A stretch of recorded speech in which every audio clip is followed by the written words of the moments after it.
আপোনালোকক অভিনন্দন। ষ্টুডিঅ'ত মই দিগন্ত কুমাৰ নাথ আৰম্ভ কৰিছোঁ আমাৰ অনুষ্ঠান সত্যানুসন্ধান। সত্যানুসন্ধানৰ মেজত আজি আমি এটা গুৰুত্বপূৰ্ণ বিষয় আলোচনা কৰিবলৈ আগবাঢ়িছোঁ। কটন বিশ্ববিদ্যালয় কিয় উত্তাল হৈছে, এই বিষয় লৈ আমি এতিয়া আলোচনা কৰিম। কটনৰ ভিতৰে বাহিৰে এতিয়া উত্তেজনাময় পৰিৱেশ, এখন ঐতিহ্যমণ্ডিত শিক্ষানুষ্ঠানৰ এই পৰিৱেশে সকলোকে উদ্বিগ্ন কৰিছে। এনে সময়ত আমি এই গুৰুত্বপূৰ্ণ বিষয়টো আলোচনা কৰিবলৈ আগবাঢ়িছোঁ। আমি প্ৰত্যেকেই জানো শিক্ষানুষ্ঠানক লৈ প্ৰত্যেক মানুহৰে কিছুমান সপোন থাকে। ছাত্ৰ ছাত্ৰীসকলৰ ভৱিষ্যত গঢ়াৰ গোটেই দায়িত্ব এখন শিক্ষানুষ্ঠানৰ থাকে, কিন্তু এই শিক্ষানুষ্ঠানত এতিয়া শেহতীয়াকৈ উত্তেজনাৰ সৃষ্টি হৈছে। ৰাতি আৰক্ষীয়ে ছাত্ৰাবাসত তালাচী চলাব লগা পৰিৱেশৰ সৃষ্টি হৈছে। ছাত্ৰৰ মাজত হতাহতি ঘটনা ঘটিছে। এনেধৰণৰ এই ঘটনাসমূহ আলোচনা কৰিবৰ বাবে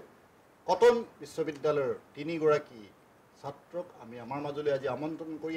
আনিছোঁ। মই প্ৰথমে আলোচনাৰ বাবে আদৰিছোঁ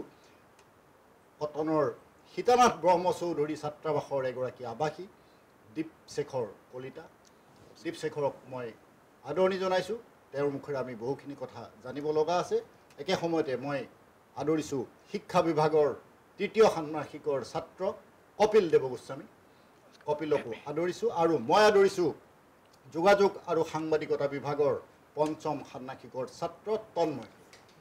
3গৰাকী ছাত্ৰৰ পৰা আমি তেওঁলোকৰ মতামত,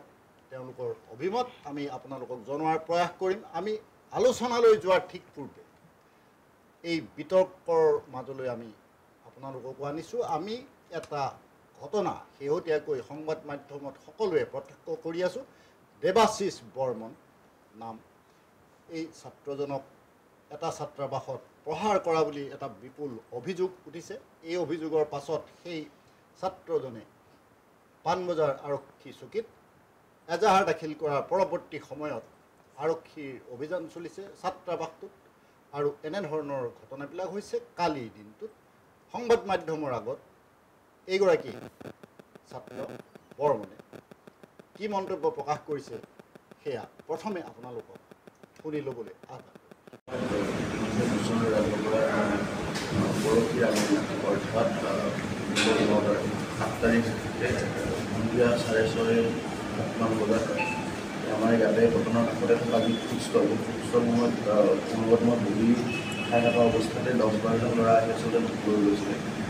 আৰু হোষ্টেলৰ ভিতৰত দেখুৱাইছিলে। সন্ধিয়া সময়ত কথা নি পেলাই তোমাক কি কৰিলে? মাৰপিট কৰিছিলে অকণমান। মই কেনেকৈ বিচৰি আৰু কৰিছিলে গোটেইখিনি কথা মোৰ এফআইআৰখনত মেনশ্যন আছে। মোক মাৰধৰ কৰিছিলে আৰু ভিডিঅ' কেইটামান বনাইছিলে। আৰু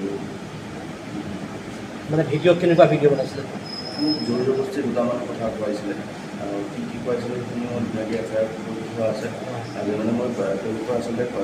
দুটা ভিডিঅ' জোৰ জবৰদস্তি তেওঁলোকে তেনেকৈ কৈছিলে, যি ধৰণে কৈছিলে সেই ধৰণে বনাবলগীয়া হৈছিলে। তেওঁলোকে এটা লাইন কৰি গৈছিলে আৰু পিছত মানে এটা লাইন তেওঁলোকে যেনেকৈ কৈছিলে তেনেকৈ ক'বলগীয়া হৈছিলে। মানে কিবা কাপোৰ কানি ফালি দিছিলে বুলি কৈছোঁ, তেনেকুৱা কিবা হৈছিল? কাপোৰ কানি মোক ৰাস্তাত লৈ যাই থাকোঁতে যেতিয়া মই যাব বিচৰা নাছিলোঁ, মই বাৰে বাৰে মোৰ হোষ্টেলৰ ফালে আহিব বিচাৰি আছিলোঁ, তেতিয়া তেওঁলোকে কাপোৰ কানি মানে আচলতে মোক টানা আজোৰা কৰি আছিলে। আৰু টানা আজোৰা কৰোঁতে বাবা কাপোৰ খুলি দিয়া হৈছিলে। কিবা কাপোৰ কানি ভিডিঅ' কিবা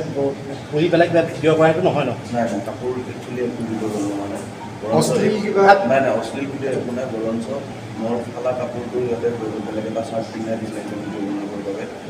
চাৰ্ট পিন্ধাই মেলি তেওঁলোকে নৰ্মেল পৰিস্থিতি এটা প্ৰডিউচ কৰিবলৈ বিচাৰিছিলে আৰু যে একো নাই, মই একো মাৰপিট নাই, মই চব ঠিকে আছে, আমি নিজাকৈ ভিডিঅ'টো বনাইছোঁ, তেনেকুৱাই বস্তু তেওঁলোকে দেখুৱাব বিচাৰিছিলে। এইবাৰ মোৰ ফালা কাপোৰ ওলাই তেওঁলোকৰ পৰাই নতুন চাৰ্ট এটা মানে বেলেগ চাৰ্ট এটা দিয়াই কিনে চাৰ্ট এটা পিন্ধিব দিছিলে। আচ্ছা, গোটেই কথাটো হ'ল যে গোটেই ঘটনাটো কি কাৰণে গম পালে? মানে নিৰ্বাচন কেন্দ্ৰিক নেকি? ঘটনাটো মোৰ বহুতো গোটেইখিনি নিৰ্বাচন কেন্দ্ৰিকে। মই যোৱা বছৰলৈ সেইখন হোষ্টেলৰে আগত লৈছোঁ আৰু এইবাৰ মই এইখন হোষ্টেলৰ পৰা সিহঁতৰ নিৰ্বাচনত চাম বুলি সিদ্ধান্ত লৈছিলোঁ। গতিকে মই ভাবোঁ সেইটো কাৰণতে তেওঁলোকে তেনেকুৱা কিবা পদক্ষেপ লৈছে। তোমাক কি ক'ব দিছিলে? মানে যে ভিডিঅ'ত যে কিছুমান কথা ক'ব দিছে, সেইটো কি ক'ব দিছিলে আচলতে? সেইখিনি কথা আচলতে মই মিডিয়াৰ আগত ক'ব নাই বিচাৰোঁ। তথাপিও তেওঁলোকে মই কথা কিছুমান কৈছোঁ। যোৱা বছৰৰ কিছুমান কথা, যোৱা বছৰ যে সেইখন হোষ্টেলৰ পৰা মোক কিয় বহিষ্কাৰ কৰিছিলে বা কিয় ওলাইছিলে মিছা কিছুমান তেওঁলোকে নিজে ভবা ধৰণে তেওঁলোকে নিজে মনৰ ইচ্ছা কৰা ধৰণে কিছুমান চিনাৰিও বনাই লৈ ক'ব দিছিলে আৰু তেওঁলোকৰ কেণ্ডিডেটক মই ফোন এটা কৰিছিলোঁ যিহেতু মই সেইখন হোষ্টেলতে থাকি আহা আৰু সিহঁতৰ গোটেইখিনিৰ লগত মোৰ প্ৰায়ভাগৰ লগত ভালেই আছিলে এই ঘটনাটো আগৰলৈকে গতিকে মই ফোন কৰি তাক আহ্বান জনাইছিলোঁ আচলতে কাজিয়াখন ৰখাবলৈ কাজিয়া হৈ থাকিলে তাৰে মোৰে অসুবিধা হ'ব আৰু আজি যি পৰিস্থিতি অসুবিধা তাৰ আৰু মোৰে আটাইতকৈ বেছি হৈ আছে আৰু এইখিনি বুজাবলৈ মই তাক ফোন কৰিছিলোঁ যে অসুবিধাবোৰ সন্মুখীন হোৱাৰ আগতে কাজিয়াবোৰ ৰ'ব লাগে কাৰণ মোক জেনেৰেল ফ্ৰেচাৰ্ছৰ দিনা অডিটৰিয়ামৰ ভিতৰত মাৰা ষড়যন্ত্ৰ চলাইছিলে তাৰে পিছদিনা মোক ষ্টেচনতো ৰখাই লৈছিলে কেৱল এই পৰিস্থিতিবোৰৰ পৰা মোক মানে মোৰ হোষ্টেলৰ ল'ৰাখিনিয়ে বাৰে বাৰে আঁতৰাই আনি আছিলে তো এই আঁতৰাই অনাৰ পিছত মই তাক ফোন কৰি কৈছিলোঁ যে মানে যে বেংগলৰ পৰা কাক কৈছিলে যোনজন তেওঁলোকৰ কেণ্ডিডেট কোন হয় তেওঁ দিৱসেশ্বৰ কলিতা তাক মই ফোন কৰিছিলোঁ যে এইবোৰ কাজিয়াবোৰ শান্ত হ'ব দিব লাগে আৰু সকলোকে অনুৰোধ জনা আৰু কাজিয়াখন ৰখা তাৰমানে নহ'লে অসুবিধা হয় তাৰপিছত এই বস্তুটোৱে বেলেগকৈ হোষ্টেলৰ ল'ৰাখিনিৰ আগত ওলালে যে মই ফোন কৰি তাক কিবা বেয়াকৈ কৈছোঁ আৰু সেই হিচাপত তেওঁলোকে সেইদিনা ৰাতি প্ৰায় 1:30 বজাত হোষ্টেলৰ বাহিৰত আহিছিলে ঈশ্বৰৰ ভাষৰ কৰি ওলাই দিয়াৰ হেৰি দিছিলে বা মাৰাৰ ভাবি দিছিলে আৰু তাৰ পিছদিনাই মোক আচলতে খানাৰ খাওগালি নহ'লে খানাৰ দোকানৰ বাহিৰৰ পৰা মোক তেওঁলোকে জোৰ জবৰদস্তি উঠাই দিছিলে কিহেৰে পিটিছিলে মোক গিটাৰ এখন আছিলে গিটাৰ এখনেৰে পিটিছে আৰু হাতেৰে পিটিছে আৰু গুৰিয়াইছিলে কেইজনমান মানে এক্স বৰ্ডাৰ নে প্ৰেজেণ্ট বৰ্ডাৰ যোনে পিটিছিলে দুটাই আছে এক্সো আছে প্ৰেজেণ্টো আছে আৰু প্ৰায় 11জনমান ল'ৰা আছে গোটেইকেইটা ল'ৰাই নাম মই দিছোঁ বা আমাৰ কটন কৰ্তৃপক্ষকো মই জনাইছোঁ যোনকেইটা ল'ৰাই গাত হাত দিছিলে কটন কৰ্তৃপক্ষই কি কয় কাৰণ ঘটনাটো 8 তাৰিখৰে হৈ আজিলৈকে আচলতে মই প্ৰথম দুদিনটো মই ওলাব পৰা নাছিলোঁ কটন কৰ্তৃপক্ষৰ লগত মোৰ একো এতিয়ালৈকে কথা নাই আমাৰ হোষ্টেলৰ ল'ৰাখিনি এটা প্ৰটেষ্ট কৰিছিলে যে কিবা এটা সিদ্ধান্ত ল'ব লাগে কাৰণ ঘটনাটো হোৱাৰ পিছতে মই যি সময়ত হীৰেণপাৰা মেডিকেলত মোক লৈ যোৱা হৈছিল প্ৰশাসনৰ পৰা তেতিয়া মোক হীৰেণপাৰা মেডিকেললৈ লৈ গৈছিল সেই মুহূৰ্ততে মই DSW ছাৰক ফোন কৰিছিলোঁ আৰু DSW ছাৰে মোক ফোনত জনাইছিলে যে আমাৰ ফালৰ পৰা তাত কৰিবলগীয়া একদিনা যি কৰে পুলিচে কৰিব আৰু সেই কথাত আচলতে মই একদম সন্তুষ্ট হোৱা নাছিলোঁ আৰু সেইকাৰণে মই যেতিয়া ল'ৰাখিনিক জনালোঁ তেতিয়া ল'ৰাখিনি গৈ নেক্সট দিনাই তাত এটা আন্দোলন কৰিছিলে বা তাৰে আগতে DSW ছাৰক জনাইছিলে তেতিয়াও DSW ছাৰ বা ৰেজিষ্ট্ৰাৰ ছাৰৰ পৰা ভাল সঁহাৰি নোপোৱা গৈ আন্দোলনত বহিছিলে আৰু আন্দোলনত বহাৰ পিছত তেওঁলোকে আমাৰ ল'ৰাখিনিক আশ্বাস দিছিলে যে যোনখিনি ল'ৰাই মোক আঘাত কৰিছে বা মোক আঘাত কৰিবলৈ চেষ্টা কৰিছিল সেই ল'ৰাখিনিৰ ওপৰত কিবা সিদ্ধান্ত ল'ব বা সিহঁতক কৰ্তৃপক্ষৰ ফালৰ পৰাও কিবা নহয় কিবা শাস্তি দিয়া তুমি কি ক'ব বৰ্তমানটো মই নিৰ্বাচনৰ পৰা প্ৰায় আঁতৰি অহাৰ দৰে কাৰণ মোৰ মনতো ভয় সোমাইছে তথাপিও মই সভাপতি পদত নিজৰ প্ৰতিদ্বন্দ্বিতা আগবঢ়াম বুলি ভাবিছিলোঁ আৰু এতিয়া মোৰ কাৰণে আচলতে নিৰ্বাচনতকৈ মোৰ নিজৰ প্ৰাণৰ ভয়টো বেছি হৈছে কাৰণ এই গোটেইখিনি কাৰবাৰ হৈ যোৱাৰ পিছত মই যেতিয়া FIR দিলোঁ FIR দিয়াৰ পিছত আচলতে এতিয়া মোক বদনাম কৰিবলৈ বা মানসিকভাৱে শাস্তি দিবলৈ তেওঁলোকেও মই শুনামতে কিবা মিছা অভিযোগ বা মিছা সেই দিবলৈ ষড়যন্ত্ৰ চলাই আছে মই যিমান দূৰ পাইছোঁ আৰু আচলতে মানসিকভাৱে এই গোটেই FIR দিয়াৰ পিছৰ পৰাই মোক মানসিকভাৱে খুব যদিও ডাইৰেক্টলি আহি মোক একো কোৱা নাই কিন্তু মানসিকভাৱে মোক খুব শাস্তি দিয়া হৈ আছে আমাৰ ঘটনাৰ যি সৰু সৰু ভাইটি ভণ্টিসকলেও মোৰ বিষয়ে কথা বহুত খোজা হৈছে যে 2 বছৰ আগত 3 বছৰ আগত কিবা ঘটনা হৈছিলে মই কাৰোবাক ভাবুকি দিছিলোঁ 2 বছৰ 3 বছৰ আগৰ কথা কৈ এতিয়াও মোক মানসিকভাৱে খুব অত্যাচাৰ কৰি আছে আৰু খুব সোনকালে তেওঁলোকে মিছা অভিযোগ বা মিছা গোচৰ কিছুমান দিব বুলি মই শুনিবলৈ পাইছোঁ তুমি সেই SNBCৰ পৰা কি কাৰণে ওলাই আহিব লগা হৈছিলে মোকতো জানিব নেকি আচলতে যোৱা বছৰ মই SNBCৰ পৰা ইলেকশ্যন কৰা কথা আছিলে আৰু তেওঁলোকৰ লগত মোৰ ৰাজনৈতিক মতামত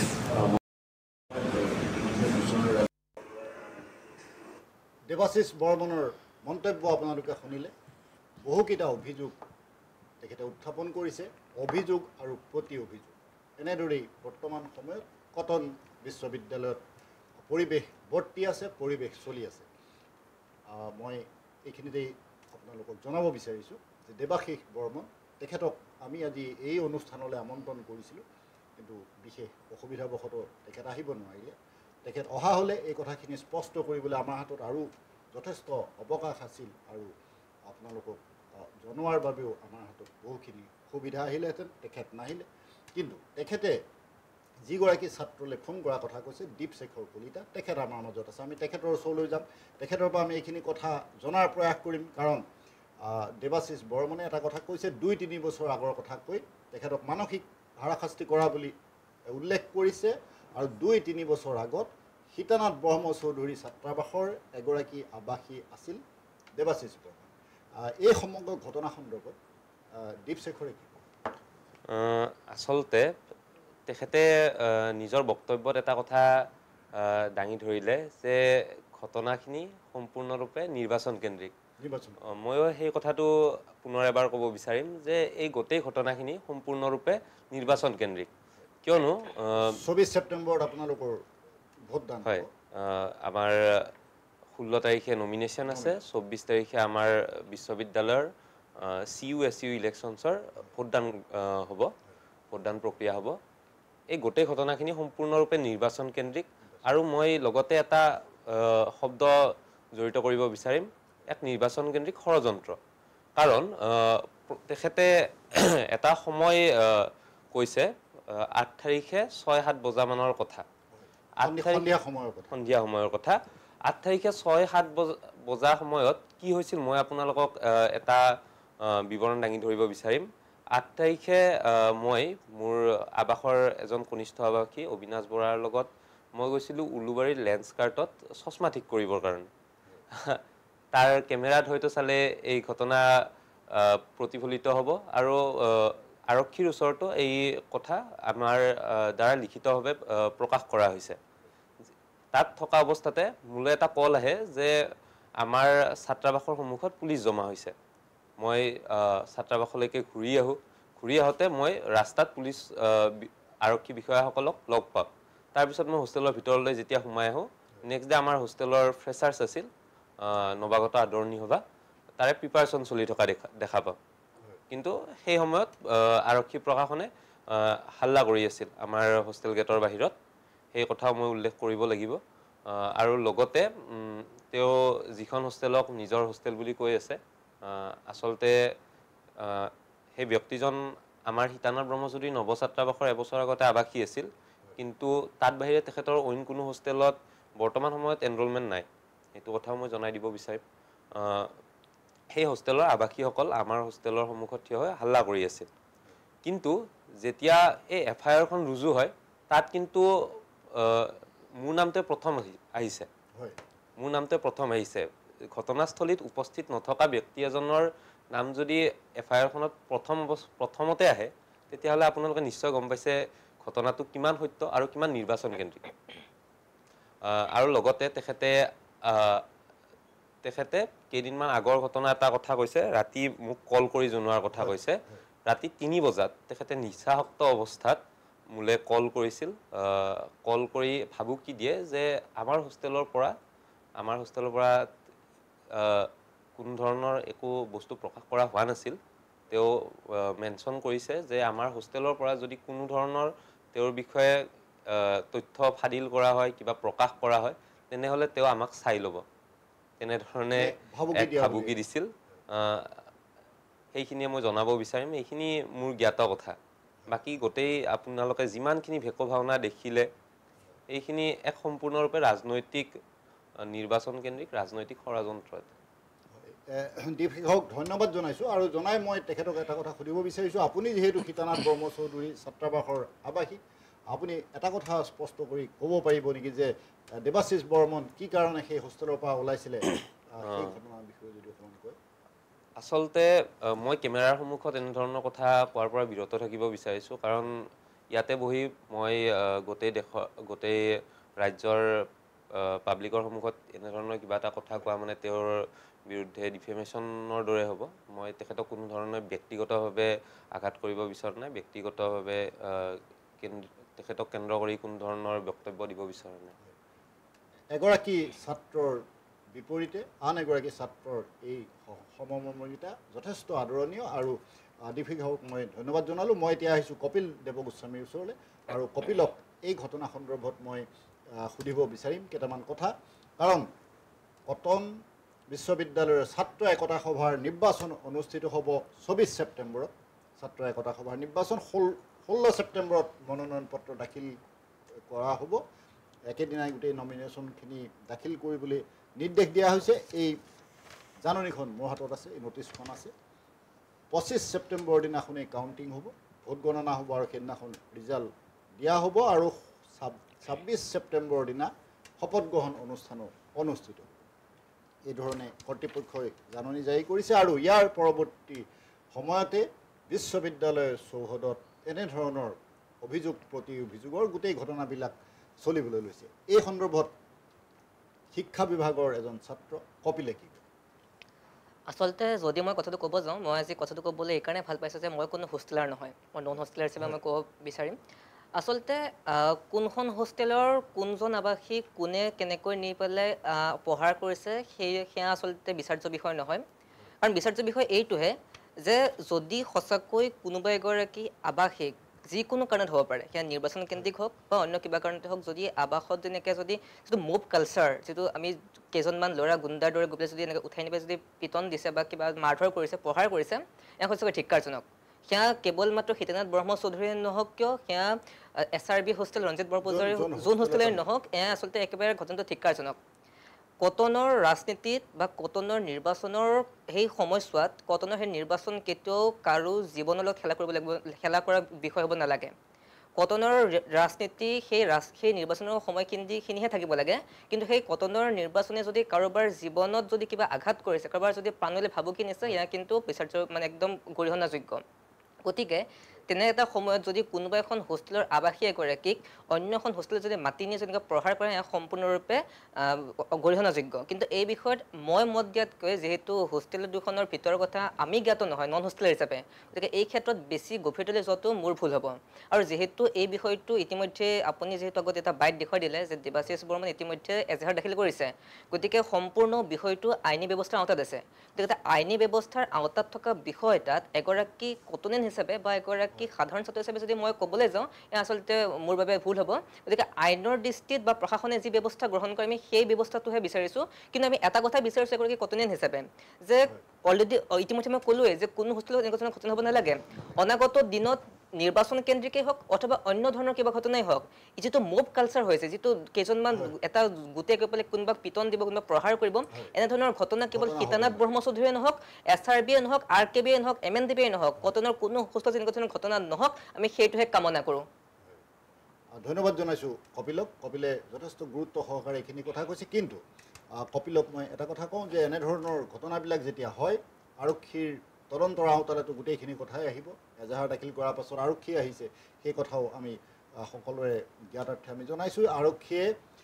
সীতানাথ ব্ৰহ্ম চৌধুৰীৰ ছাত্ৰাবাসত তালাচী চলাইছে তাৰ পৰা ক্ৰিকেটৰ বেট পৰ্যন্ত লৈ গৈছে এনেধৰণৰ ঘটনা ঘটিছে গীটাৰ লৈ গৈছে সেইখিনি কৰিছে আৰক্ষী কাম কৰিছে কিন্তু এটা শিক্ষানুষ্ঠানক লৈ আমাৰ সমাজৰ যথেষ্ট দায়িত্ব আছে আৰু শিক্ষানুষ্ঠানখনৰ মুখলৈ আমাৰ সমাজে লক্ষ্য কৰে বিশেষকৈ কটন বিশ্ববিদ্যালয় আগতে মহাবিদ্যালয় এতিয়া বিশ্ববিদ্যালয় কটনে যি ভাবে অসমে পাঁচদিনাখন ভাবে বুলি কয় কটনক ইমান অগ্ৰাধিকাৰ দি ৰখা এখন আমাৰ ৰাজ্যৰ মানুহে ৰাজ্যৰ জনসাধাৰণে কটনক এনেধৰণে ভাবে আৰু কটনৰ মুখলৈ বাট চাই থাকে কটনে কি কৰে কটনতে যদি এনেধৰণৰ ঘটনা হয় এই ঘটনা আমাৰ বাবে যথেষ্ট দুখৰ কথা আৰু সেই বিষয়ে আমি আলোচনা কৰিবলৈ আগবাঢ়িছোঁ মই এতিয়া তন্ময় বৰুৱাৰ ওচৰলৈ আহিছোঁ সাংবাদিকতা আৰু যোগাযোগ বিভাগৰ এজন ছাত্ৰ তন্ময়ৰ দৃষ্টিত এই ঘটনাটো কেনেধৰণে ব্যাখ্যা কৰিব পোনপ্ৰথমতে দিগন্তদা আপোনাক ধন্যবাদ জনাইছোঁ আমাক ইয়াতে মাতি অনাৰ বাবে চাওক মই যেনেকৈ কপিলে ক'লে যেনেকৈ আমি নন হোষ্টেলাৰ হয় ময়ো নন হোষ্টেলাৰ হয় গতিকে আমি হৈছোঁ ডে স্কলাৰ আমি ক্লাছ কৰোঁ ৰাতিপুৱা যাওঁ কলেজত বা গধূলি ক্লাছ চাছ কৰি আমি উভতি আহোঁ ঘৰলৈ আমি ডে স্কলাৰ আমি কোনো হোষ্টেলক আমি ধৰক ৰিপ্ৰেজেণ্টো নকৰোঁ আমি কোনো হোষ্টেলৰ ফালেও নকওঁ বা কোনো হোষ্টেলৰ বিপক্ষেও মই নকওঁ কিন্তু কথাটো হৈছে যে কটনত যে এনেকুৱা মানে বস্তুবোৰ হ'বলৈ পাইছে সেইটোহে আটাইতকৈ মানে দুখ লগা বিষয় এতিয়া কথাটো হৈছে যে যেনেকৈ ধৰক দেৱাশিষ বৰ্মনে কৈছে যে তেখেতক মাৰা হৈছে বা হোষ্টেলৰ ভিতৰত সোমোৱাই পেলাই তেখেতক গীটাৰ এৰি প্ৰহাৰ কৰা হৈছে যদি সেনেকুৱা হৈছে সেইটো বেয়া হৈছে কিন্তু তাৰ বিপৰীতে মই আৰু এটা কথা ক'ম চাওক কটন মানে আপোনাৰ বিশ্ববিদ্যালয়ৰ যোনখন আমাৰ SNBC হোষ্টেল আছে হোষ্টেলাৰখিনিয়ে আপোনাৰ একাডেমিক ৰেজিষ্টাৰৰ অফিচত যাই পেলাই আপোনাৰ প্ৰটেষ্ট কৰিছে যে তেখেতসকলৰ লগত ধৰক ৰাতিলৈকে পুলিচে তেখেতসকলৰ মানে চাৰ্জ চলাইছে বা তেখেতসকলৰ 18 বছৰ বা 20 বছৰৰ সৰু ল'ৰা ছোৱালী আমাৰ নিচিনা ল'ৰা ছোৱালী আপোনাৰ তেখেতসকলক ধৰক বেয়া বেয়া ভাষাৰে গালি দিছে হোষ্টেলাৰখিনি আমি শুনা কথা এটা কথাটো হৈছে যে চক আপুনি যেনেকৈ ক'লে আজি কটনে যি ভাবে কালি অসমে তাকে ভাবে যদি এনেকুৱা এখন ইনষ্টিটিউচনত এনেকুৱা ধৰণৰ ঘটনাবিলাক যদি হয় হেতু আমাৰ বাবেও আমিও বেয়া লাগিব আমাৰ অসমৰ মানে জাতীয় জীৱনত বা অসমৰ সমাজ জীৱনতো এটা বেয়া বাৰ্তা এটা যাব কাৰণ কিয় আমি সকলোৱে জানো যে অসমখনত কটনক এখন মানে বিশেষ গুৰুত্ব এটা দিয়া হয় গতিকে মই ভাবো যে এইবিলাক ধৰক ৰাজনীতিৰ কাৰণে ধৰক জুনেই নহওক যি হোষ্টেলেই নহওক MNDP হওক RKB হওক SRB হওক SNBC হওক তেখেতসকলে যোনটো ধৰক হেল্ডি পলিটিক্স মই হেল্ডি পলিটিক্স বুলি ৱৰ্ডটো ইউজ কৰিছোঁ সেইটো কৰিব লাগে সেইটো আমি হওক বা যোনে সব কটনিয়ানে আমি এটা বস্তু কৰিব লাগে আমি যেতে এখন মানে কটনত যে আমি এখন যে ভাল এখন যে ইলেকশ্যন মানে গঢ়ি তুলিব পাৰোঁ ভাল এখন ইলেকশ্যনৰ পৰা যে আমি ভাল কেণ্ডিডেট কেইটা চুজ কৰি কটনৰ কামবোৰ আমাৰ কটনৰ যোনবোৰ কাম থাকে হেবুৰ কৰিবৰ কাৰণে তেখেতসকলে যে আগবাঢ়ি আহে হেনেকুৱা ধৰণৰ আমাক এজন কেণ্ডিডেট লাগে তাৰ বিপৰীতে যদি আমি আমাৰ নিজৰ মাজতে কাজিয়া কৰি থাকো তেতিয়াতো এটো খুব মানে দুখ লগা কথা গতিকে মোৰ শুনি খুবেই বেয়া লাগিছে আৰু যদি দেৱাশিষ বৰ্মনে যেনেকৈ কৈছে যদি হেনেকুৱা হৈছে হেতু হ'ব নালাগে হেতু অকল মই এটো কনটেক্সট কোৱা নাই যে হেতু SNBC কৰিছে হেতু জুনেই নকৰক হেতু যদি আজি মই কৰো বা বেলেগ এজনে কৰে সেই বস্তু কৰিব নালাগে মই হেনেকে ভাবো বস্তুটো গতিকে হেতু বস্তু আমি এটা ইলেকশ্যন আহিছে আমাৰ দায়িত্বটো কি হ'ব লাগে এজ আ কটনিয়ান হিচাপে আমাৰ দায়িত্বটো এটো হ'ব লাগে যে ইলেকশ্যন আহিছে ইলেকশ্যনখন ভালকে পাৰ হৈ যাওক ভালকে আমাৰ ইলেকশ্যনখনৰ যে একো বদনাম নহওক কাৰণ কি আমি প্ৰত্যেকবাৰে দেখা পাওঁ যে ইলেকশ্যন আহিলে ধৰক বহুত হেৰি হয় কাজিয়া হয় কিবা কিবি হয় তাৰ কাৰণে মই অথৰিটিকো ক'ব বিচাৰিম যে তেওঁলোকেও অলপ এইবিলাক বস্তুত গুৰুত্ব দিব লাগে কাৰণ কিয় আমি হৈছো সৰু ল'ৰা আমি যেতিয়া ধৰক কেণ্ডিডেট বিলাকে হৈছে যিয়ে হৈছে এটা অথৰিটি হৈছে তেখেতসকল হৈছে আমাৰ ছাৰ মেম তেখেতসকলক আমাৰ ধৰক গাৰ্জেন বুলি ভবা যায় এতিয়া ধৰক যোনবোৰ ল'ৰা ছোৱালী দূৰৰ পৰা আহি পেলাই হোষ্টেলত থাকে তেখেতসকলৰটো মাক দেউতাক দূৰত থাকে তেখেতসকলে গাৰ্জেন বুলি কাক ভাবিব কটনৰ টিচাৰ্ছবোৰকে ভাবিব গতিকে তেখেতসকলৰ ভৰখাত যেহেতু মানে ভাবে মাক দেউতাকে কি মোৰ ল'ৰাটো বা মোৰ ছোৱালীটো হোষ্টেলত মানে সেফলি আছে গতিকে তাৰ উপৰি যদি এইবিলাক ঘটনা হয় এটো দুখ লগা ঘটনা আৰু এনেকুৱা হ'ব নালাগে তাকে মই কম তন্ময়ক ধন্যবাদ জনাইছোঁ আৰু জনাই তন্ময়ৰ কথাখিনিত মই একমত প্ৰকাশ কৰিছোঁ আৰু তন্ময়ক মই পোনপটীয়াকৈ এটা প্ৰশ্ন সোধোঁ এনেধৰণৰ ঘটনা অকল দুখজনকেই নহয় আমাৰ অসমবাসীৰ বাবে লজ্জাজনক হয়নে হয় চক অসমবাসীৰ বাবে এই কাৰণে লজ্জাজনক কাৰণ কিয় কটনখনক অসমবাসীয়ে এটা বেলেগ এটা স্থান দিয়ে বা বেলেগ এটা গুৰুত্ব দিয়ে আজি কটনৰ পৰা বেছিভাগ আজি আমাৰ যোনজন অসমৰ CM তেখেত নিজেই কটনিয়ান আজি বেছিভাগ MLA MP SP DSP কটনৰ পৰা ওলাই যোৱা তেখেতসকল প্ৰাক্তন কটনিয়ান গতিকে কটনৰ এনেকুৱা হলে আমাৰ সবৰে বেয়া লাগে বা যোন ভুক্তভোগী তেখেতসকলৰো বেয়া লাগে বা যাৰ ওপৰত এলিগেশনছবোৰ লগাইছে যে মোক এনেকুৱা কৰিছে তেখেতসকলৰো বেয়া লাগে কাৰণ কিয় কটনখনক লৈ আমি প্ৰাউড ফিল কৰোঁ কটনখনক লৈ আমি গৌৰৱ কৰোঁ যে আজি যদি আমাক কোনোবাই সুধে যে তোমালোকে ক'ত পঢ়া আমি যেতিয়া কওঁ যে মই কটনত পঢ়ো তেতিয়া আমাৰ প্ৰাউড ফিল আহে হয় গৌৰৱ ফিল এটা ভাল লাগে আমাৰ যে হয় আমি কটনত পঢ়িব পাৰিছোঁ কিন্তু তাৰ বিপৰীতে যদি এনেকুৱা বস্তুবোৰ হৈ থাকে তেতিয়া বেয়া লাগে গতিকে মই ভাবো যে মই মোৰ কটনিয়ান মানে যোনবোৰ মোৰ ধৰক ফেলো কটনিয়ান তেখেতসকলক মই এটা অনুৰোধ কৰিম যে আমি এইবোৰৰ পৰা যে আমি এটা আঁতৰি আহিব হ'ল কাৰণ কিয় এতিয়া আমাৰ ইলেকশ্যন আহিল ইলেকশ্যনত আমি এটা ভাল এটমস্ফিয়াৰ এটা যোনটো হেল্ডি এটমস্ফিয়াৰ এটা গঢ়ি তুলিব পাৰিব লাগিব ইলেকশ্যনৰ সময়ত তেতিয়াহে ধৰক কাৰণ কিয় কটনৰ ইলেকশ্যন ইউনিক বুলি চবেই কয়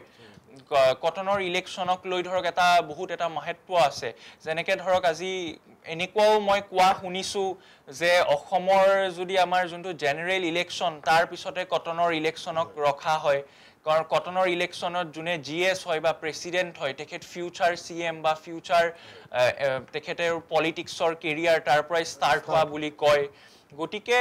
সেনেকুৱা ধৰণৰ যেহেতু বিষয়বিলাক আমি জানো আৰু ধৰক সেনেকুৱা ধৰণৰ যেহেতু এখন মানে ইমান ষ্টেণ্ডাৰ্ড এখন ইউনিভাৰ্চিটি য'ত ধৰক এনেকুৱা ধৰণৰ আমি কথাবিলাক মানে শুনিবলৈ পাওঁ তাতে এনেকুৱা ধৰণৰ কথাবোৰ হ'লে আমাৰ নিজৰো বেয়া লাগে আৰু আমাৰ পৰিয়ালৰো বেয়া লাগে ধৰক এতিয়া মই পঢ়ি আছোঁ এতিয়া কপিলেই পঢ়ি আছে তেখেতসকলৰ এতিয়া মাক দেউতাকে গম পাব কি এনেকুৱা ধৰণৰ কথাবোৰ হৈছে তেতিয়া তেখেতসকলৰ বেয়া লাগে যে কটনত এনেকুৱাও হয় নেকি মানে ধৰক সেনেকুৱাও মোক বহুতে সুধিছে গতিকে মই ভাবোঁ যে এইবিলাক হ'ব নালাগে আৰু মই আৰু এটা কথা ক্লিয়াৰ কৰি দিব বিচাৰোঁ আমাৰ কটনিয়ানখিনিক লৈ আমি সদায় আমি ইউনিটিত থাকোঁ আমি কটনিয়ানখিনি সদায় আমি যিয়ে প্ৰব্লেম নহওক আমি সদায় একেলগে ওলাই আহোঁ গতিকে মই ভাবোঁ যে এইবাৰো যি এইটো কিবা মিছআণ্ডাৰষ্টেণ্ডিঙে হৈছে বা যিয়ে নহৈছে কিয় এইটো সোনকালে আমি এইটো মীমাংসা কৰি আমি শ্বৰ্ট আউট কৰি এইবোৰ শেষ কৰিব লাগে কাৰণ কিয় এইবোৰত লাগি থাকিলে আমাৰ পঢ়া আছে বা আমাৰ ইলেকশ্যনো আহিল গতিকে এইবিলাক আমি শেষ কৰিব লাগে আৰু তন্ময়ক পুনৰবাৰ ধন্যবাদ জনাইছোঁ এতিয়া আহিছোঁ মই দীপশেখৰৰ ওচৰলৈ আৰু দীপশেখৰক মই এটা কথাই ক'ব বিচাৰিছোঁ শেহতীয়াকৈ প্ৰতিবাদ হৈছে উত্তাল প্ৰতিবাদ হৈছে আমাৰ উপাচাৰ্য মহোদয়ৰ কাৰ্যালয়তো প্ৰতিবাদ হৈছে সন্মুখত প্ৰতিবাদ হৈছে এনেধৰণৰ ঘটনাবিলাক হৈছে আৰু আৰক্ষীয়ে অভিযান চলাই মই অকণমান আগতে ক'লোৱেই যে ক্ৰিকেটৰ বেট পৰ্যন্ত লৈ গৈছে এই ঘটনা সন্দৰ্ভত আপুনি কি চাওক আমি এখন ছাত্ৰাবাসত বসবাস কৰোঁ আমাৰ বেছিভাগ ছাত্ৰই কিছুমান স্নাতকৰ কিছুমান স্নাতকোত্তৰ আমাৰ হোষ্টেলত এখন ভলীবল গ্ৰাউণ্ড আছে আৰু আমাৰ ইউনিভাৰ্চিটি DSWয়ে ক্ৰিকেট বেট ষ্টাম্প এইবোৰ আমাক চেংচন কৰি দিয়ে আমাৰ ষ্টুডেণ্টৰ কেতিয়াবা মন বেয়া লাগিলে আমি সংগীত চৰ্চা কৰোঁ আৰু যিখন গীটাৰ প্ৰাপ্ত হৈছে আমাৰ আগদিনাখন যোনদিনাখন প্ৰাপ্ত হৈছে গীটাৰটো তাৰ আগদিনাখন আমাৰ হোষ্টেলত ফ্ৰেছাৰ্ছ পাৰ্টি আছিল মই আপোনালোকক ইতিমধ্যে জনাইছোঁ সেই ফ্ৰেছাৰ্ছ পাৰ্টিত বজোৱা গীটাৰখন মাৰণাস্ত্ৰ বুলি অভিযোগ তুলিছে ক্ৰিকেট বেটখন মৰণাস্ত্ৰ বুলি অভিযোগ তুলিছে সেয়া জানো সম্ভৱ এখন বয়জ হোষ্টেলৰ পৰা ক্ৰিকেট বেট ষ্টাম্প বা গীটাৰ এখন নাপায় তাত কি বন্দুক বা বন্দুকৰ গুলি পাব লাগিছিল নেকি এইটো মই প্ৰশ্ন উত্থাপন কৰিব বিচাৰোঁ আৰু লগতে মই এটা কথা ক'ব বিচাৰোঁ যে কটন বিশ্ববিদ্যালয়ত বহুতো সমস্যা আছে আমি বিভিন্ন সময়ত বিভিন্ন ধৰণৰ সমস্যাৰ কাৰণে মাত মাতি আহিছোঁ ষ্টুডেণ্টৰ ৰিজাল্টৰ প্ৰব্লেম হ'লেও আমি মাত মাতিছোঁ আন্দোলন কৰিছোঁ যদি কোনোবা এজন ছাত্ৰৰো প্ৰব্লেম হৈছে আমি মাত মাতিছোঁ কিন্তু এখন হোষ্টেলৰ ভিতৰত যেতিয়া পুলিচ সোমাই ল'ৰাসমূহক থিয় কৰাই তেওঁলোকক বিভিন্ন ধৰণৰ অভদ্ৰামীলে গালি গালাজ কৰিছে এজন ল'ৰাৰ ফোন লৈ যোৱা হৈছে এনেধৰণৰ ঘটনা হৈছে ল'ৰাবোৰৰ ঠেং ভাঙিম বুলি কোৱা হৈছে এনেধৰণৰ ঘটনা হোৱাৰ পিছত আমি যদি মৌন হৈ থাকোঁ সেয়া আমাৰ বাবে লাজৰ কথা হ'ব সেয়া আচলতে এই ঘটনাৰ দ্বাৰা এটা কথা প্ৰমাণ হৈ গৈছে যে বিশ্ববিদ্যালয়ৰ কেম্পাছখন য'ত আমাৰ হোষ্টেলৰ ষ্টুডেণ্টসকল বসবাস কৰে সেই কেম্পাছসমূহ বৰ্তমান অথৰিটিয়ে সম্পূৰ্ণৰূপে এৰি দিছে অথৰিটিয়ে এইসমূহ ছাত্ৰাবাসসমূহৰ দায়িত্বভাৰ ল'ব পৰা নাই তেওঁলোকে সম্পূৰ্ণৰূপে এৰি দিছে যেতিয়া মন যায় তেতিয়া পুলিচ সোমাবলৈ তেওঁলোকে অনুমতি প্ৰদান কৰিছে এই ধৰণৰ ঘটনা আচলতে হ'ব নালাগিছিল মই লাজ পাইছোঁ বিশ্ববিদ্যালয়ৰ অথৰিটিয়ে কৰ্তৃপক্ষই এনেধৰণৰ ঘটনা সংঘটিত হ'বলৈ দিয়া দেখা পায় দীপশেখৰক ধন্যবাদ জনাইছোঁ আমি এটা গুৰুত্বপূৰ্ণ বিষয়ত আলোচনা কৰি আছোঁ কটন বিশ্ববিদ্যালয় কিয় উত্তাল হৈছে আমি কিছু সময়ৰ পাছত আলোচনালৈ পুনৰ উভতি আহিম এতিয়া লৈছোঁ খন্তেক সময়ৰ বাণিজ্যিক स्कैमर्स की विकेट टपकाने की कोशिशें जारी क्या होगी समाप्त बल्लेबाजों की पारी हेलो मैडम बिजली विभाग से बोल रहा हूँ इस लिंक पे पैसे भरे वरना बिजली कट जाएगी बिजली कट जाएगी बिजली कट जाएगी बोल टेंशन का माहौल बल्लेबाज जाल में फंसते हुए काट दो हैं? वैसे भी आज कैंडल लाइट डिनर का प्लान है कैंडल लाइट आंटी भर दो ना प्लीज मुंह तोड़ जवाब कमाल की साझेदारी ने कर दिया स्कैमिंग टीम को परास्त बी अलर्ट बी स्कैम से শৰীৰৰ যিকোনো অসুবিধাৰ সন্মুখীন হৈছে নেকি আপুনি শাৰীৰিক সমস্যাৰ প্ৰতিকাৰ কেৱল আমি দিম অভিজ্ঞ চিকিৎসকে দিব সুপৰামৰ্শ প্ৰতি সপ্তাহত থাকিব বিভিন্ন ৰোগৰ বিশেষজ্ঞ চিকিৎসক চাবলৈ নাপাহৰিব এনি ভাৰত 24ৰ বিশেষ অনুষ্ঠান স্বাস্থ্য বিশেষ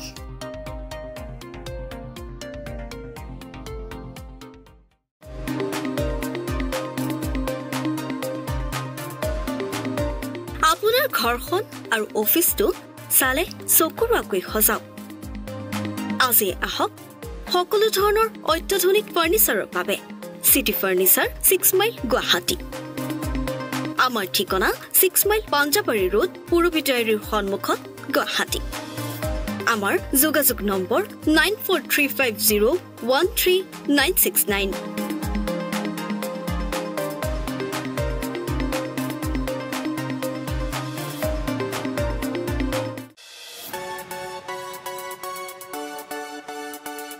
ৰঙাপাৰাবাসীৰ বাবে সুখবৰ আপুনি যদি দুচকীয়া বাহন ক্ৰয় কৰিব বিচাৰিছে তেন্তে এতিয়াৰ পৰা আৰু চিন্তাৰ কোনো প্ৰয়োজন নাই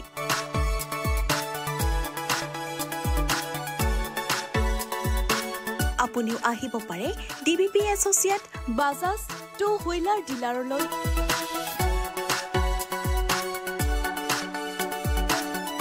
আমাৰ ঠিকনা হৈছে ৱাৰ্ড নং ৮ ঠাকুৰবাৰী ৰোড ডাকঘৰ ৰঙাপাৰা জিলা শোণিতপুৰ অসম আমাৰ যোগাযোগ নম্বৰ হৈছে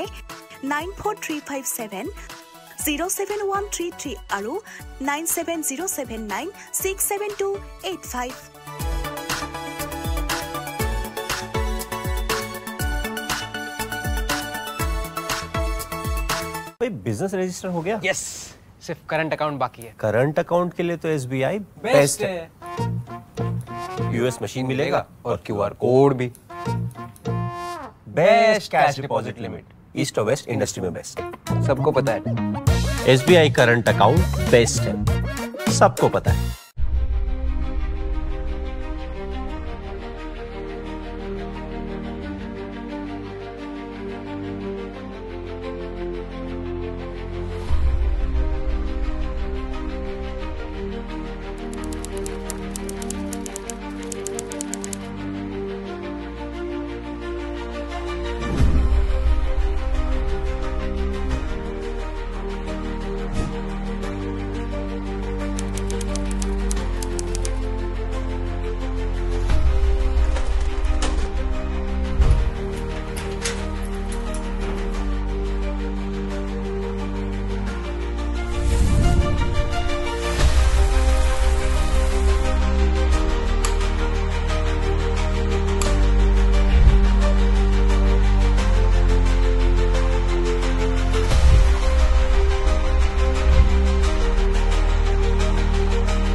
स्कैमर्स की विकेट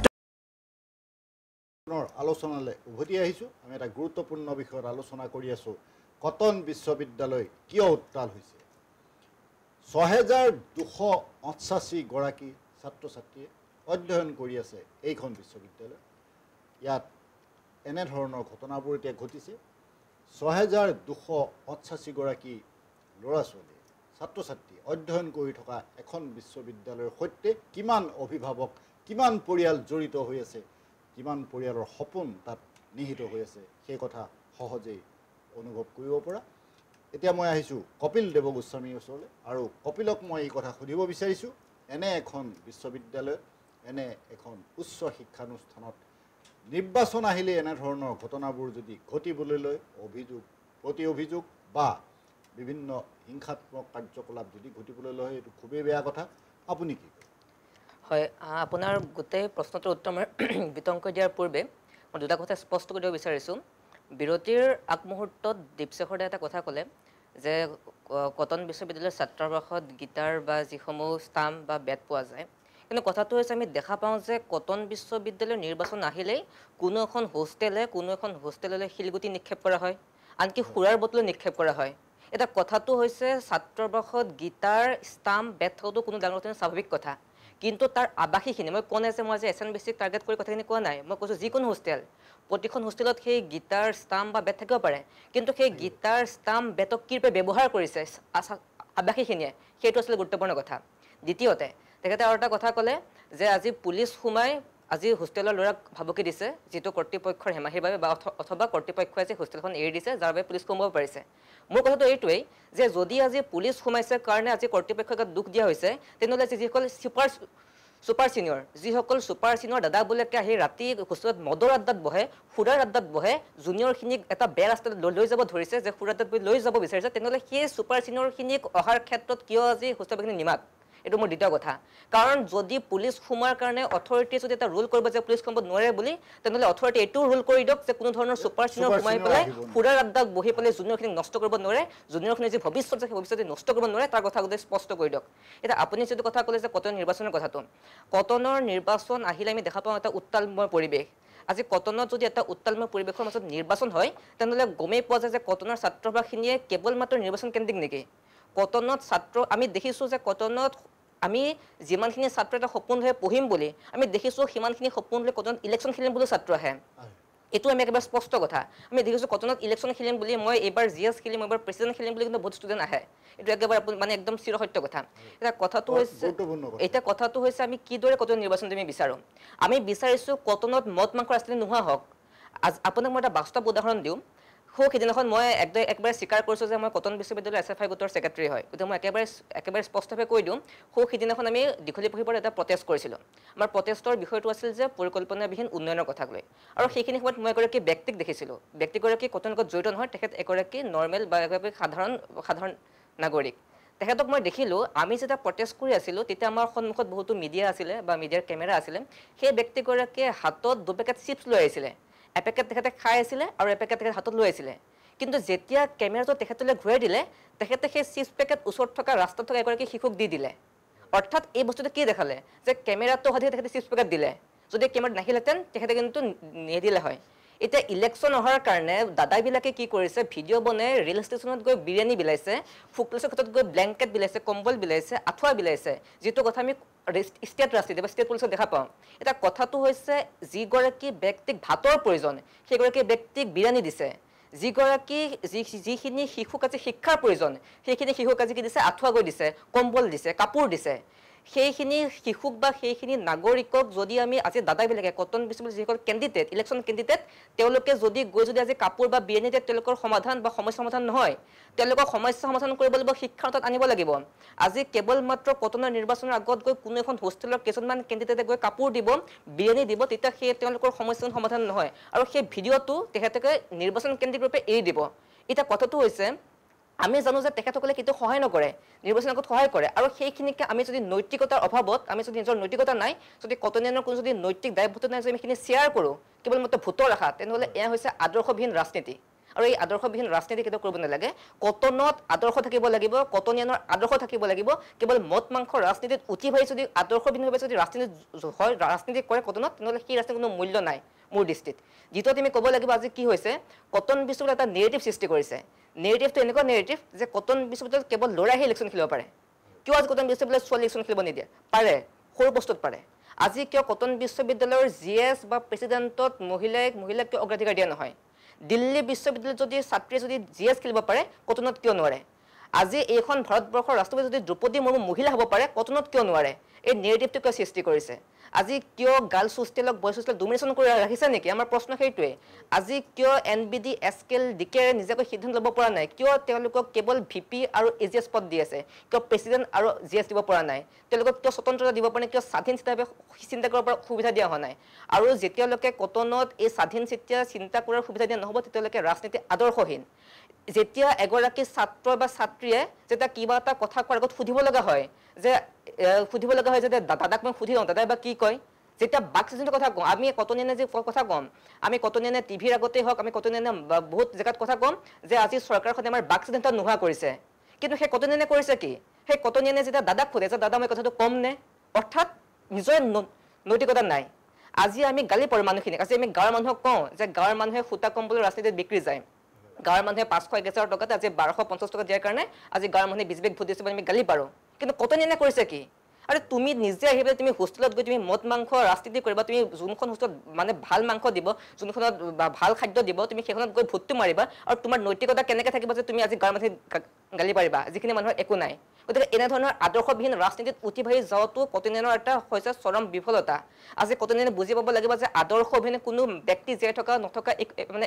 একেই কথা গতিকে আদৰ্শবিহীন ৰাজনীতি কৰাতকৈ ৰাজনীতি নকৰাই ভাল আৰু এই আদৰ্শ আগত ৰাখি কটনিয়ানে এইবাৰ ৰাজনীতিত যোগদান কৰা উচিত কাৰণ আদৰ্শ নহ'লে কোনো ব্যক্তিৰ কেতিয়াও সম্পূৰ্ণৰূপে তেওঁ মানে ব্যক্তিত্ব বিকাশ নহ'ব গতিকে মানুহৰ আদৰ্শ লাগিব আৰু এই মদ মাংস ৰাজনীতি এই হোষ্টেলৰ দাদা কালচাৰ দাদাৰ কথা মতে উঠিব দাদাই যিটো ক'ব সেইটোৱে হ'ব ৰাতি ছুপাৰ চিনিয়ৰ হৈ পেলাই সুৰাৰ আড্ডা পাতিব জুনিয়ৰৰ ভৱিষ্যত নষ্ট কৰিব জুনিয়ৰ কামত লগাব এনেধৰণৰ যি নেৰেটিভ আছে এই নেৰেটিভ নোহোৱা কৰিব লাগিব আৰু ছোৱালীক অগ্ৰাধিকাৰ দিয়াটো প্ৰয়োজনীয় কাৰণ আমি বাৰে বাৰে চিঞৰি থাকোঁ আজি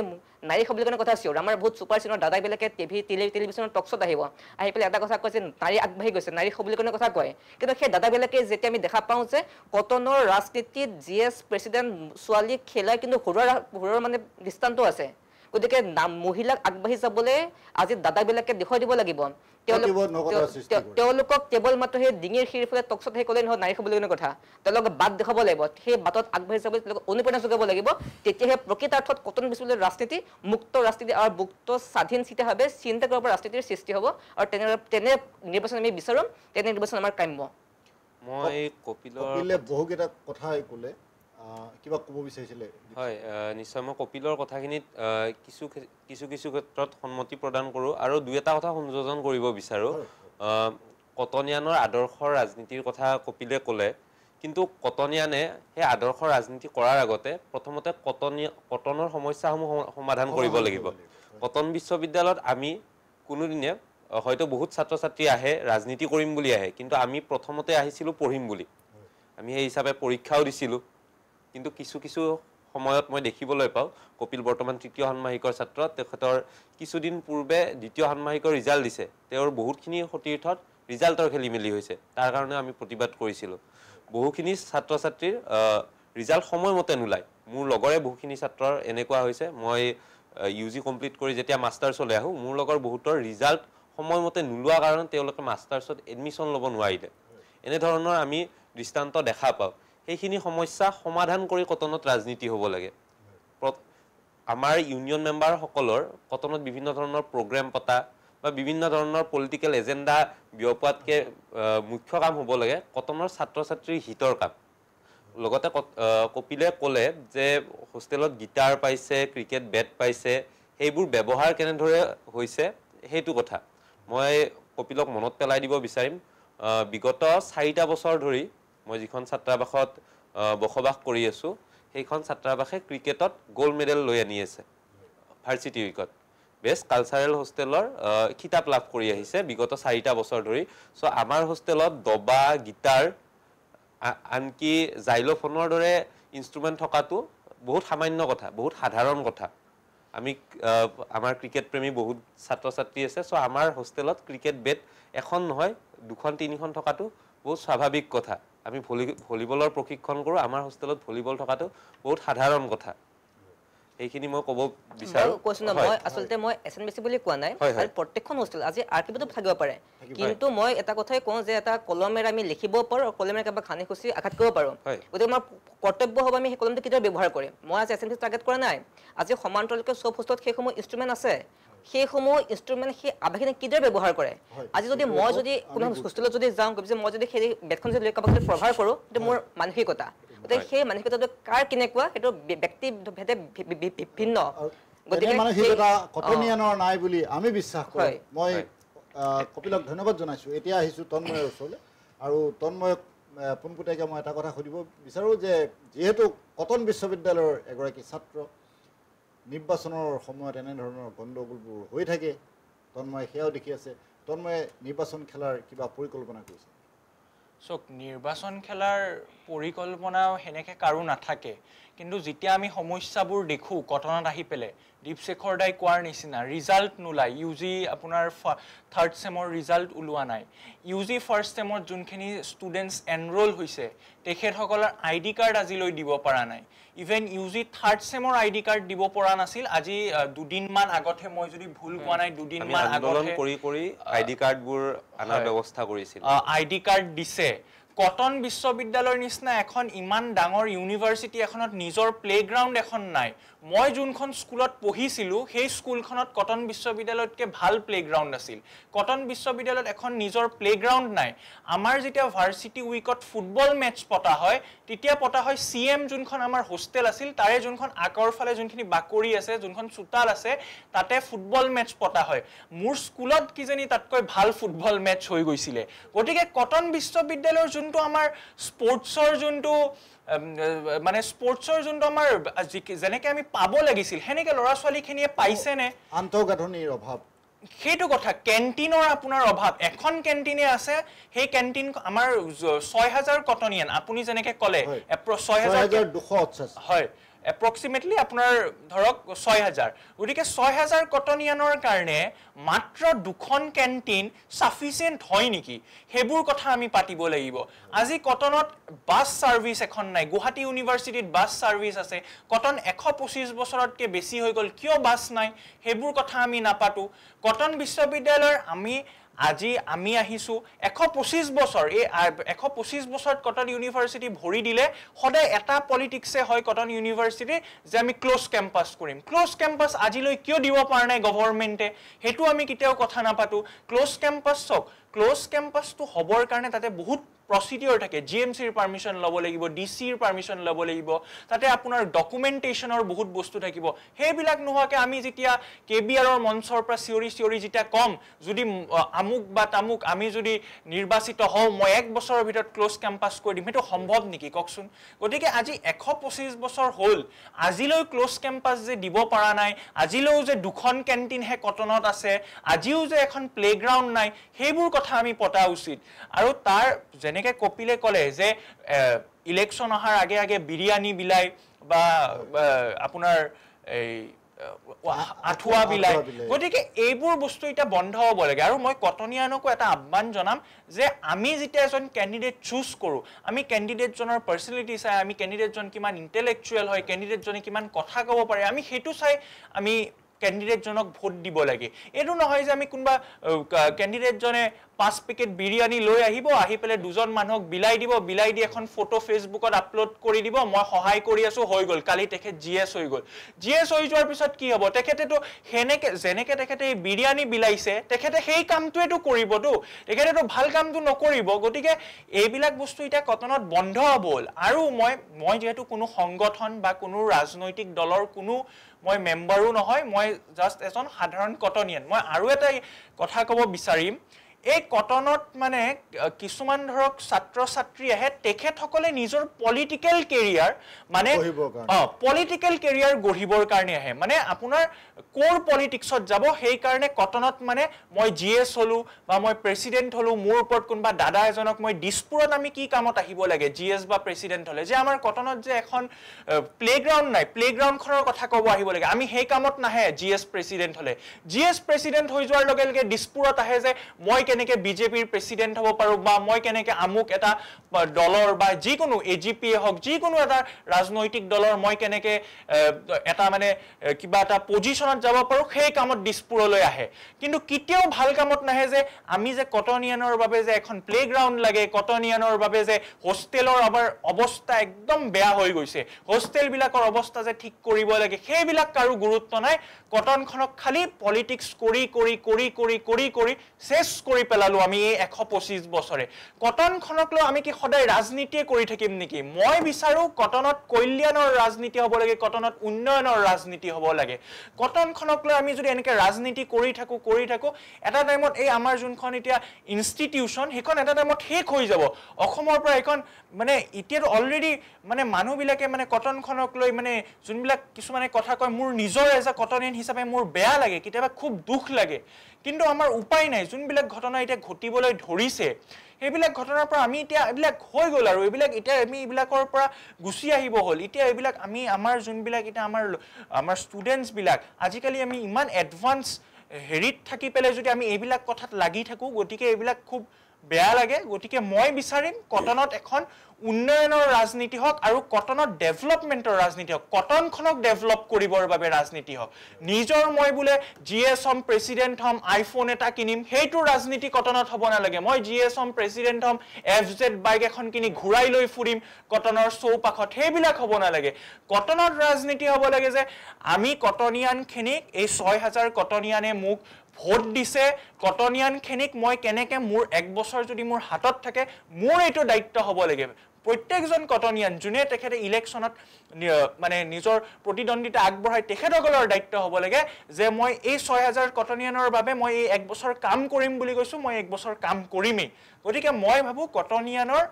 যোনটো নেৰেটিভ বা যোনটো এটা পাৰ্সপেক্টিভ টুৱাৰ্ডছ কটন সেইটো হ'ব লাগে বুলি মই ভাবোঁ তন্ময় ধন্যবাদ জনালোঁ তন্ময়ে বহুকেইটা গুৰুত্বপূৰ্ণ কথা ক'লে আৰু কটনিয়ানৰ সপোন কি হ'ব লাগে সেই বিষয়েও তন্ময়ে কিছু ব্যাখ্যা দাঙি ধৰিছে মই এই সন্দৰ্ভত দীপশেখৰৰ ওচৰলৈ আহিছোঁ আৰু কটনক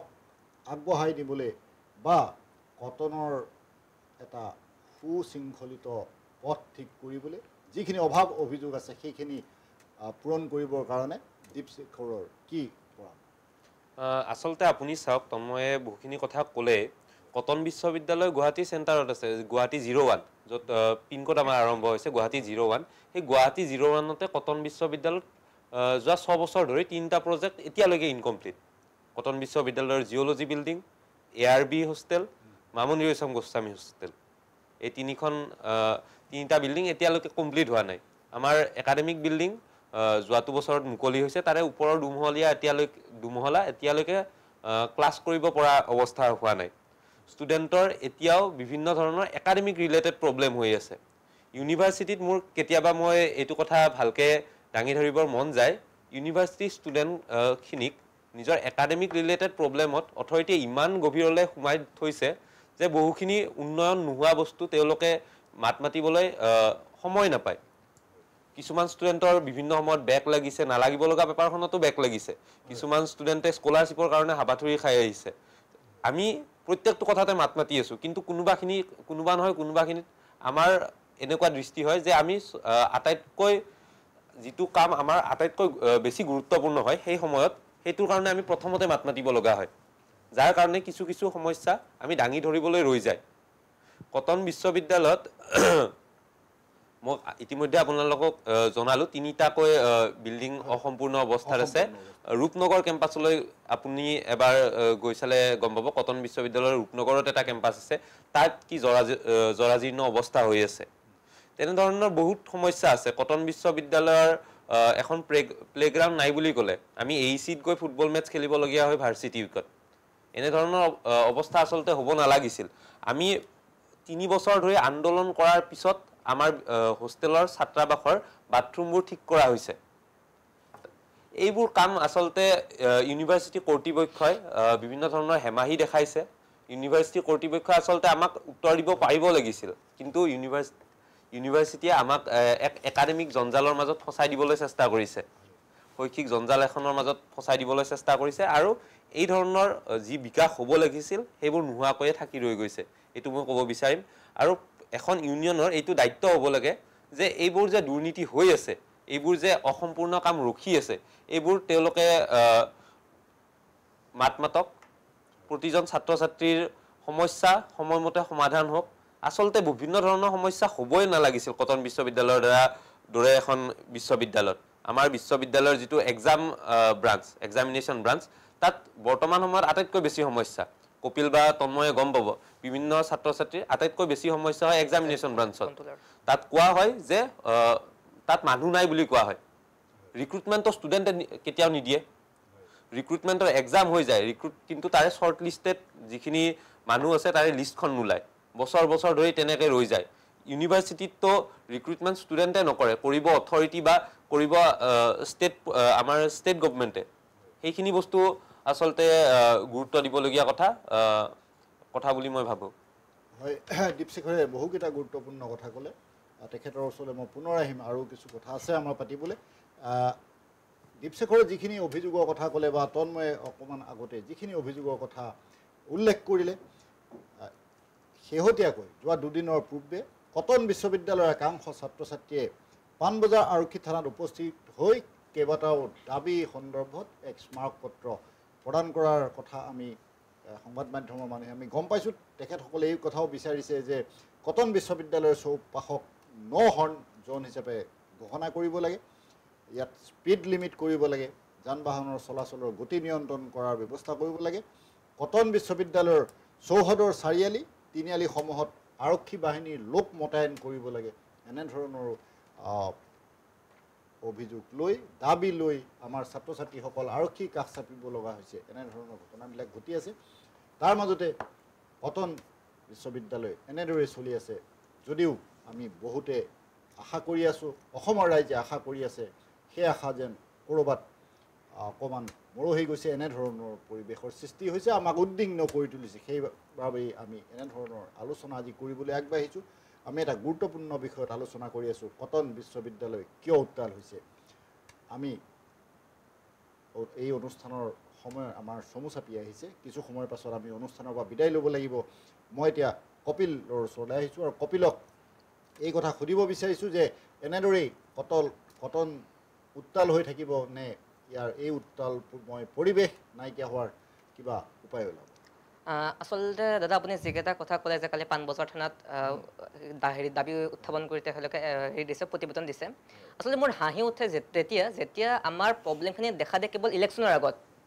আমাৰ ন' হৰ্ণ যিটো কথা কৈছে আমাৰ যিটো পুলিচৰ কথা কৈছে কটন চাৰিআলিত মোতায়েনৰ কথা সেই এজেণ্ডাটো কিয় এইকেইদিন দেখা দিলে আজিৰ নহয়